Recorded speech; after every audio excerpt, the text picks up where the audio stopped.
Okay, thank you, worship team. Let's give them another round of applause. Well, this morning, this will be fun. I don't usually get to say this often. Actually, hopefully I only say this one time. But there is an extremely beautiful lady who's going to teach for us this morning. So my wife, Rachel, is going to come on up, and she's going to teach for us this morning. You can come up, baby.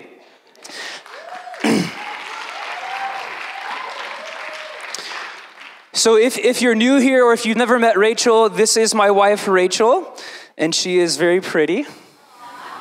Yeah. And so a couple things about Rachel. Rachel is, she's very gifted. If you didn't know this about her, Rachel has her master's in theology and ministry from Fuller Theological Seminary.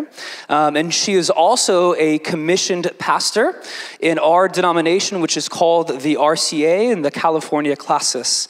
And so she's been through a lot of schooling. She's a far better preacher and teacher than I am. And so hopefully we will just be incredibly blessed this morning. And she also has the lucky privilege of teaching on probably one of the most bizarre and controversial passages in the Bible. So I timed this just perfectly. So let me pray for her. God, thank you so much just for the gifts that you give to both males and females. Thank you for just the stories of women in Scripture, from the Old Testament, from Deborah down to Acts in the early church. And so, God, we pray this morning that you are glorified, that your kingdom comes, that your Holy Spirit reigns in this place. I pray, God, that you would convict us of sin and encourage us to live a life worthy of the calling that you have given us. And so it's in your name that we pray and that we are here this morning. Amen. Hey, before you go anywhere, I need to say publicly happy birthday to this guy. Yeah, Mark's turning 25 today, so be sure to wish him a happy birthday. No, just kidding. We're a little bit older than that. Anyway, thank you for the introduction, Mark. I'm just really honored to be able to share with all of you today. So thank you for the opportunity. I really don't take this lightly, and I don't take it for granted. So I'm excited to be here and to give Mark maybe a Sunday off for 40 minutes. So I just want to start by being honest about how I feel when I approach certain parts of the Bible. And I don't know if anybody's ever felt this way, but sometimes I find myself when I flip through Scripture just seeing things that feel so far removed from our world today. Like these terms, these phrases that just seem like almost like they're written in a different language, like they're from a different part of history. And my temptation is to just kind of flip over those pages and say, well, I don't know what that means. I'm going to find something that I can't understand. And I just want to say that if you've ever felt that way about part of the Bible, that you're definitely not alone in that. But I think the invitation for us, especially when we look at passages like today, where we're going to see some things that at face value don't make a lot of sense, and we may not think, how does this really apply to me being a follower of Jesus today? That while the Bible is a historical document, it is also alive and made alive to us by God's Spirit so that it's relevant and applicable to our life today. Sometimes we just kind of have to peel back the layers and put it in its right context. So with that said, we looked at meat issues last week and what it means to eat meat, the controversy surrounding that has been sacrificed to idols in a temple. Can we do that? Can we not do that? Today we're going to be looking at, can women have their head covered in church gathering, outside of the church gathering? Both two issues that we probably don't wrestle with today in Chino in 2019. But the more I study this passage, I could not be more convinced that what Paul has to say is so relevant both for our church today and our world today. I also want to say that this passage, it has some controversial history to it. Unfortunately, this text is one of a couple that has been used to demean and put down gender issues, particularly women, by the way that this passage has been misused and abused. And so I just want to be sensitive to that. I want to acknowledge that. And I also want to say that my hope for all of us today is that we can approach this text with fresh eyes, regardless of what side of the page you find yourself on, or if honestly you've just turned the page on this because you said, head coverings, how is that relevant to me today? So I want us to put ourselves in Paul's framework. You know, the book of 1 Corinthians that we've been going through is Paul's lengthy response to a bunch of letters that he's received from congregants at the church in Corinth. And I just want us to pretend that Paul has this one specific letter in his hand around this issue that we're going to look at today. I imagine it probably said something like this: Dear Paul, the women in our church, they found new freedom in their identity in Christ because of the gospel, which is great. But we're starting to be concerned that they might be taking it too far. Some of their head coverings are being taken off during worship, and it's just causing a lot of distraction and confusion and uproar. Would you please help us figure this out? So let's look at chapter 11, verses 2 through 16, and hear Paul's response. He writes, I praise you for remembering me in everything and for holding to the traditions just as I pass them on to you. But I want you to realize that the head or the source of every man is Christ, and the head or the source of the woman is man. And the head of Christ is God. Every man who prays or prophesies with his head covered dishonors his head, but every woman who prays or prophesies with her head uncovered dishonors her head. It is the same as having her head shaved. For if a woman does not cover her head, she might as well have her hair cut off. But if it is a disgrace for a woman to have her hair cut off or her head shaved, then she should cover her head. A man ought not to cover his head, since he is the image and the glory of God, but woman is the glory of man. For man did not come from woman, but woman from man. Neither was man created for woman, but woman for man. And it is for this reason that a woman ought to have authority over her own head because of the angels. Nevertheless, in the Lord, woman is not independent of man, nor is man independent of woman. For as woman came from man, so also man is born of woman, but everything comes from God. So judge for yourselves. Is it proper for a woman to pray to God with her head uncovered? Does not the very nature of things teach you that if a man has long hair, it is a disgrace to him, but that if a woman has long hair, it is for her glory? For long hair is given to her as a covering. If anyone wants to be contentious about this, we have no other practice, nor do the churches of God. So, as Mark mentioned earlier, scholars list this as one of the most confusing passages in the New Testament, which is why Mark gave it to me, I think. So all that to say, I'm not going to be able to unpack every single phrase and word that Paul uses in here. So if you leave still feeling a little vague about parts of that, I just want you to know that that's okay. We can unpack that more later. But I really want us to focus in on the main points that Paul has both for the church at Corinth and for our church today. So this thing about head coverings. It's obviously causing a lot of confusion and chaos for the church. Who knew that head coverings could be such an issue?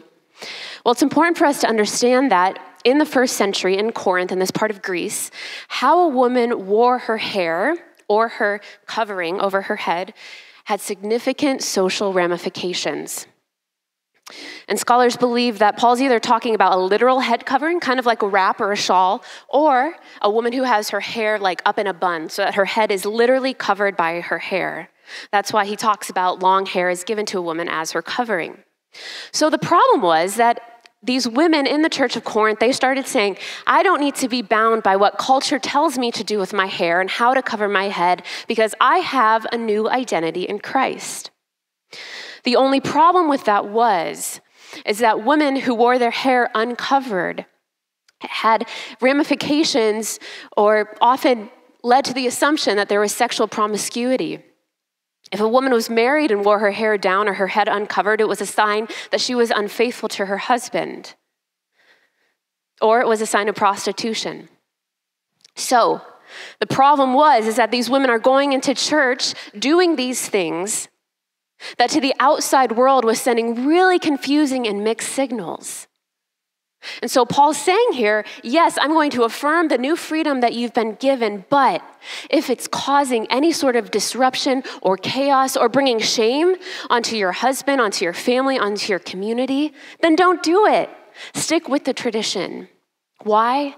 Because the way that we use our freedom matters. Just as Mark was sharing last week, well, we have freedom. We also have the responsibility to use it with discernment and do whatever is best for the eternal benefit of others. Believe it or not, I have a similar experience to this situation. So I was thinking back about this. I remember a time when I was in 3rd grade, and I had been given a new freedom, and that was that my mom stopped doing my hair before school in the mornings. And I was given the creative reins. So that meant every morning before school, I got to do my hair however I wanted to, which was a big deal for me. It's a big deal for most girls, I think. And I ran with this new freedom, much like these women in Corinth. And it took the shape of me cutting part of my hair to give myself bangs. And every morning before school, I would tease my bangs so that they were sticking literally straight up. And I would coat them just in layers of dippity-doo, which was like this hair gel in a little green jar, if anybody remembers that. Yes. And so I would go to school in the morning looking like there were horns coming out of my head. Literally. I mean, it's kind of odd that there are no pictures available from this time. Somehow they've just disappeared. But I was loving this new freedom. And then it came time for parent-teacher conferences that year. And my parents went and they met with Mrs. Flora, my teacher, and they came home and I said, Mom, Dad, how'd it go? And they said, well, Mrs. Flora said you're doing fine academically, but honestly, her biggest concern was about your hair. And she said, what's going on with Rachel's hair? Why is she wearing her hair like this? Apparently, my hairstyle was so trendy that it was causing a lot of distraction in class. And I was bringing shame onto my parents. I mean, nothing like a parent-teacher conference to crush a kid's creativity. So, the point being is that hairstyles are usually not a big source of controversy for us today. But there are other things in culture, other trends, other styles, other ways of living that are. And Paul's first point here is to be aware of what sort of cultural things you are adapting to the way that you live your life. Because if it's sending mixed signals to other people who don't yet know Jesus about what living as a follower of Jesus looks like, or if it's causing unnecessary distraction in your worship setting, then don't do it. Use your freedom wisely. That's Paul's first point to this passage. Now, as we move on to the second point, I want us to look back at verse 4. Paul says, every man who prays or prophesies with his head covered dishonors his head, which simply just means that these head coverings were associated with females. So any man who would be wearing something that's associated with females would be dishonoring his head. But every woman who prays or prophesies with her head uncovered dishonors her head. It is the same as having her head shaved, which at the time was associated with males. Paul's second point to this, and sort of the bigger framework that we're going to camp out in, is the role of embodying our gender differences. The parts that make us uniquely male and female. To the men here, he's saying, don't wear your hair the way that a woman would. To the women, he's saying, don't shave your head like the guys do. You're going to be sending mixed signals. It's going to be creating unnecessary distraction. There were some blurred lines of gender starting to emerge in the church in Corinth.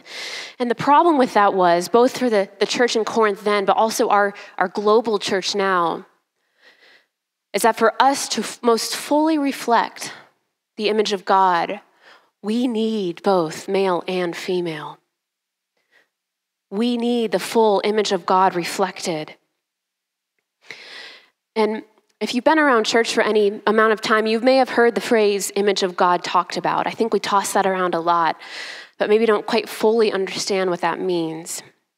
We see it literally in the very first chapter of Genesis, where God is talking about all of the things that are created, that he is creating. And when it comes to the male and female, we see this phrase used for the first time, the imago Dei, the image of God. It's this special stamp of humanity that he gave to only Adam and Eve.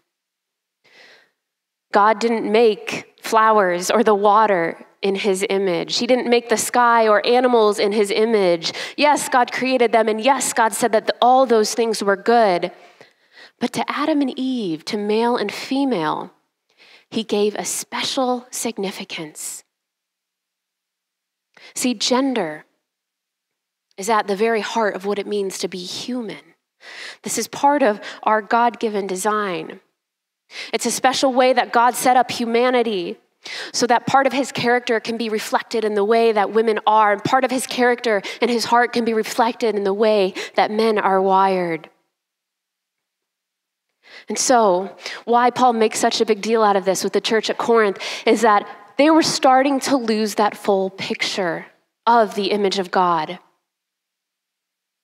The full picture of God is male and female together. It's not just male and it's not just female. And I'd say it might be fair for some of us to say that we haven't quite seen that modeled in the churches that we've been a part of. I know a lot of women feel like at times there can be this unspoken boundary line that says you can serve in these capacities here, but nope, you can't serve over here. I mean, I've experienced that firsthand being a pastor. I'll never forget at our spring classis meeting, which is just a meeting for our denomination. So it was a couple years ago in the springtime.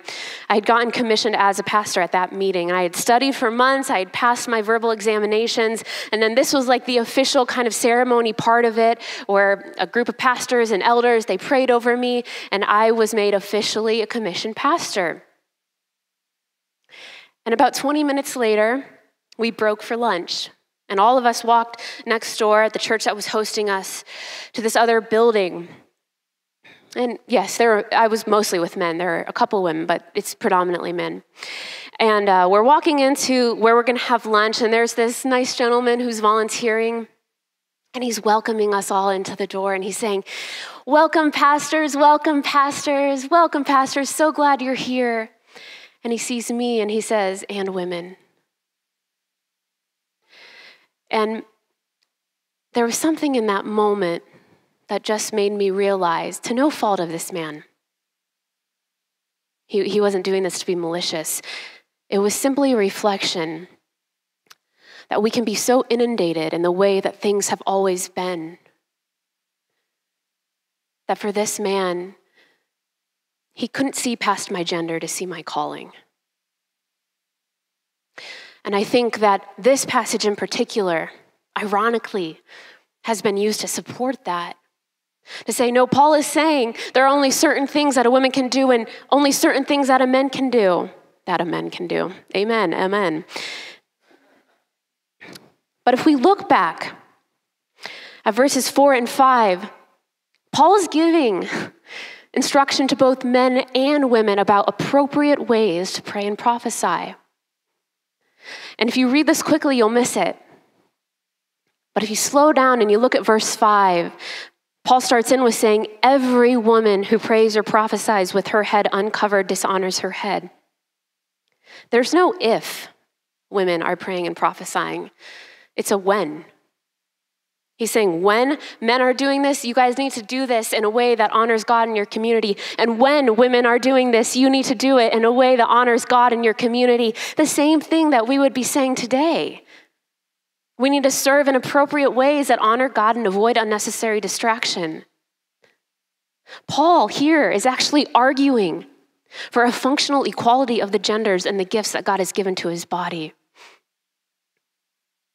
And this was actually, it's radical for us to hear today, especially in some circles. It was far more radical for Paul to make this statement in the first century, which was highly patriarchal. Most scholars would even say that the words Paul is using to describe praying and prophesying would translate into our modern day equivalent of preaching. This passage, if nothing else, it should cause us to rethink the way that men and women can participate together in a new identity, the image of God that transcends any notion of superiority or inferiority that for so long has been associated with our genders. And I just want to share a few cultural insights on gender that I think are both so interesting for the time that we're living in. But also, I think you may start to see a pattern of how we've allowed culture's views of men and women to seep into our understanding as the church of how we view our brothers and sisters. So I'm just going to read a couple of interesting statements. One is that today an 18-year-old can undergo gender reassignment surgery. And a lot of us saw this happen very publicly a couple of years ago when Bruce Jenner, who was a well-known male athlete, emerged as Caitlyn Jenner on a 2020 special. 18 million Americans watched. And I bring that up simply to say that a lot of how our culture views gender is something that can be changed. I also want to acknowledge that this is a much bigger question. I want to be really sensitive to this issue because the church has often done a bad job on loving people who struggle with that. And I want to say that our job is to love anybody who's struggling with any issues regarding gender just as we would love anybody else, because I believe that's what Jesus would do. But the point is that we're living in a day and age where gender, according to our culture and science, can be changed. Second point, the Graduate School of Business at Stanford University came out with an article titled, "How Women Can Succeed in the Workplace." So I thought, I want to learn how to do that. So I read it. They said the secret key to a woman's success, according to their research, was that if a woman can display masculine traits in the workplace and knows when to turn these traits on and off, that she can receive as many or perhaps more promotions than her male counterparts. They define masculine traits here as being aggressive, assertive, and confident.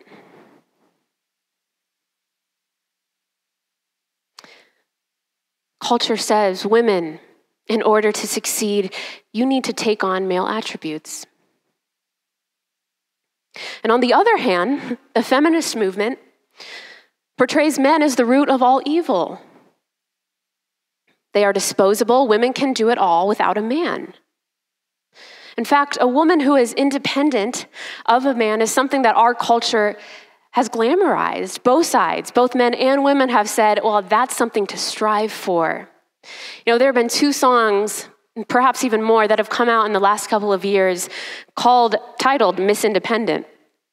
One is by a male R&B artist, Neo, and he says, there's something about a woman that doesn't even need my help. And he's saying, that's a good thing, that's attractive to me.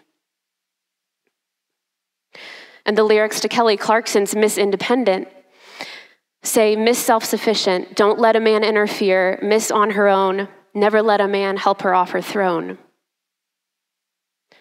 And a side note to that is, I found out in Life Group the other week that our deacon Rob Halma was in a Kelly Clarkson cover band back in his college days. And I'm wondering if he might volunteer to actually sing the lyrics to Miss Independent after the service. See, these are the reasons why you should be in a life group. Culture tells us that to be a strong woman, you can do without a man.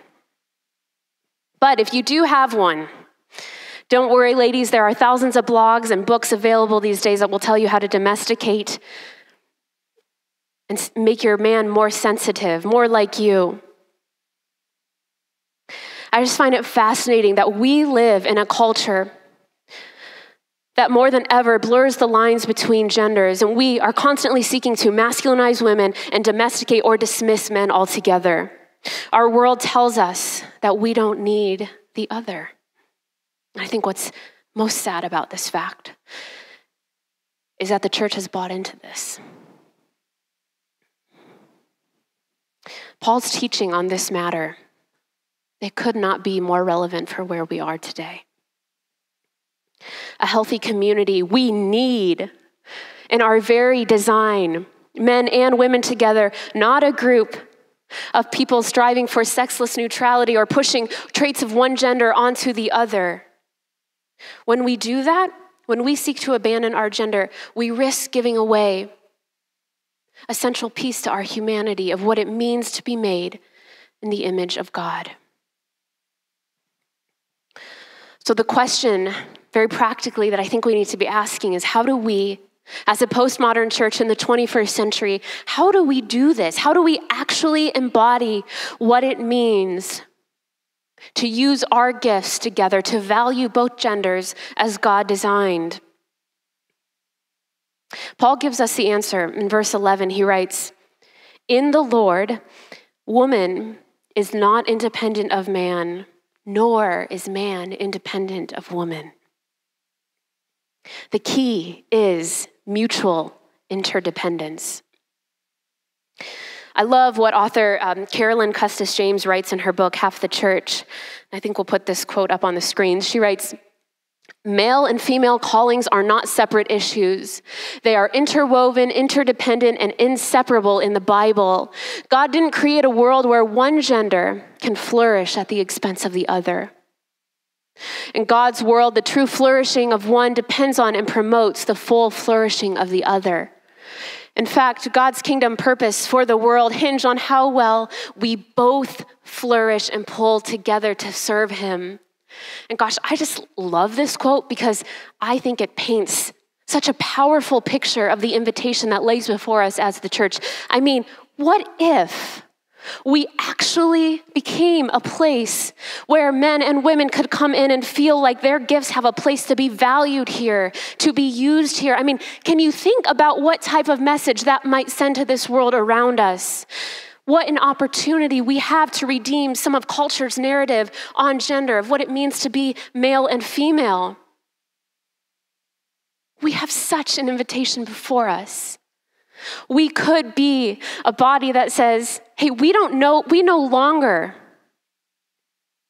have to tear down one gender to elevate another, which just must break God's heart. I hope that when we look at each other, we don't see just man and woman, that we see brothers and sisters. That we can link arms together and we can take up this call, this huge call of what it means to be made in the image of God, to be chosen out of everything God created, to be the ones that he chose to be his ambassadors, to say, hey, you guys are going to reflect me, the maker of the universe, to this world that is just hurting and looking for a place to belong. We have a powerful invitation before us. And as I've been preparing this, I've been thinking about sweet little Eileen Dykhouse, Ben and Betsy's 4-year-old daughter, and something that Ben shared with me after Mark's installation service a couple of months ago, and I got up and shared. He said, Rachel, when you got up and Eileen saw you with the microphone and you were talking, she leaned over to me and she whispered, Daddy, I didn't know she was a pastor. And he said it was almost as though like this kind of light bulb went off on her head, in her head, that said, well, if she's up there doing that, maybe girls like me could do that too. And I've been so moved by that and so fueled by that. Because I don't want girls like Eileen growing up in a church where they see women only serving in some roles. Just as I don't want to raise my son to grow up in a church where he's told you can only serve in these capacities because that's what's acceptable to be masculine. I want something more for our children. I want something more for our future. I want the church to be the place God's made it to be, where this can be a beacon of light to a generation that feels so constrained by what culture is constantly telling us to do, to be a man or a woman. I want this to be a place of freedom, where any man or woman can walk in these doors and say, I have gifts and they can be valued here. There's a space for me to belong. And I actually think, I've been refreshed and encouraged to see that we do this pretty well in some capacities here at the Bridge.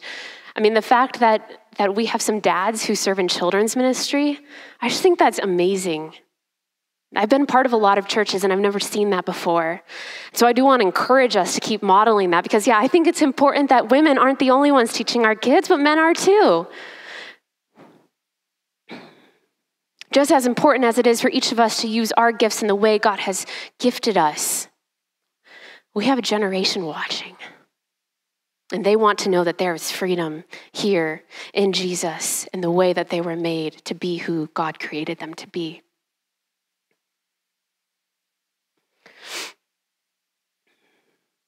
So let's get practical. Men, don't worry, I'm going to talk to the women too. Men, for those of you who find your masculine identity and how much weight you lift at the gym, what kind of truck you drive, if you're bringing home 6 figures on your paychecks or not, I would just encourage you to maybe step back from those things that you may not even realize are defining your worth, that culture has put on you, and to look at what the Bible defines masculinity by. I mean, what if the defining question of your masculinity, just what if it was how well you loved? What if it was how well you were loving and leading people in your life? If you were doing it in a way that pointed to Jesus. I mean, I think there is no more radical yet relevant example of biblical manhood than Jesus on the cross.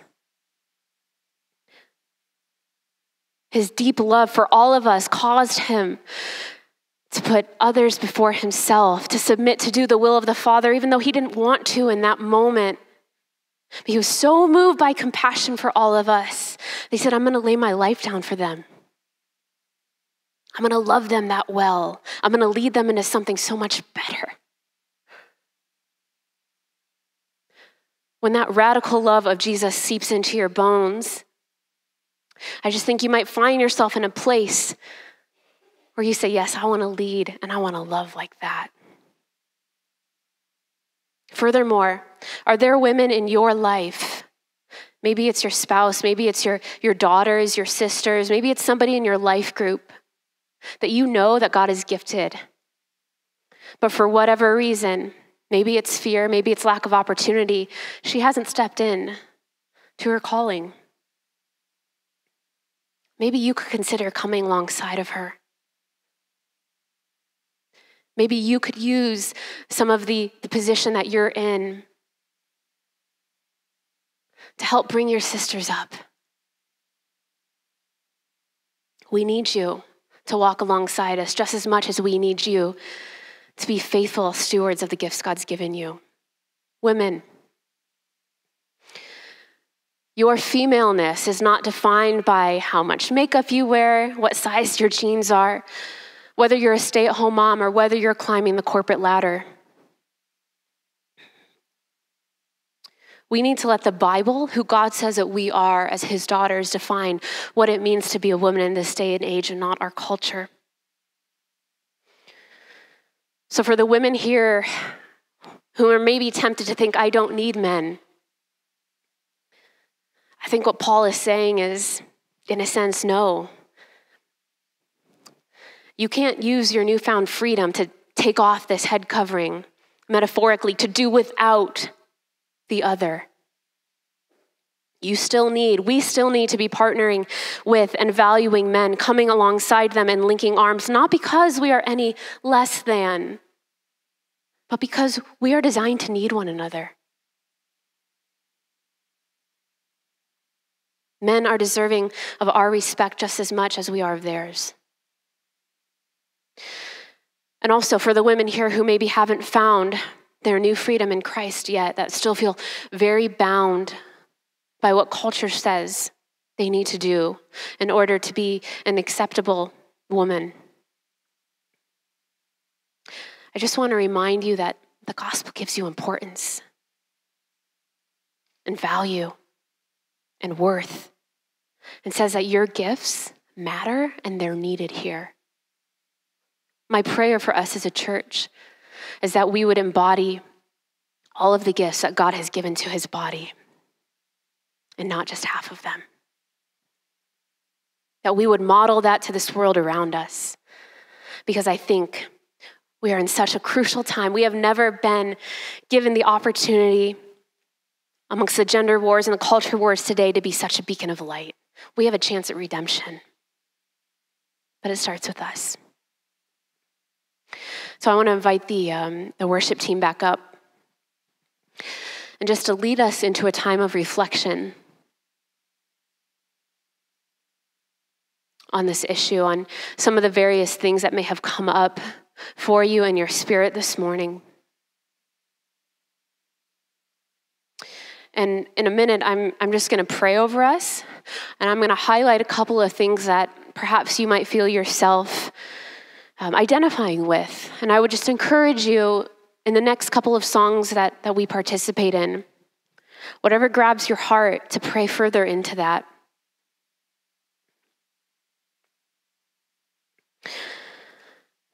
So God, we just come before you this morning as your body, brothers and sisters, in the same way that ancient church in Corinth asked you, Paul, for help in this issue.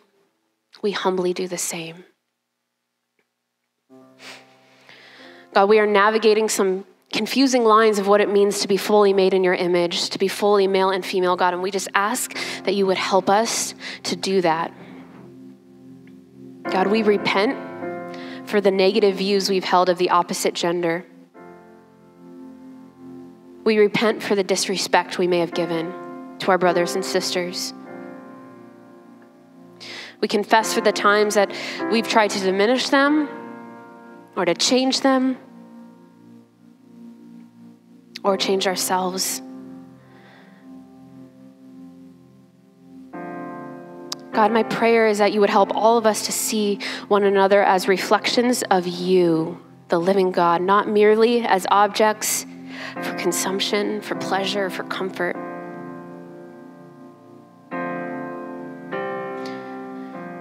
God, would you help us to submit to one another in a posture of interdependence, following the radical example of submission that you showed us on the cross.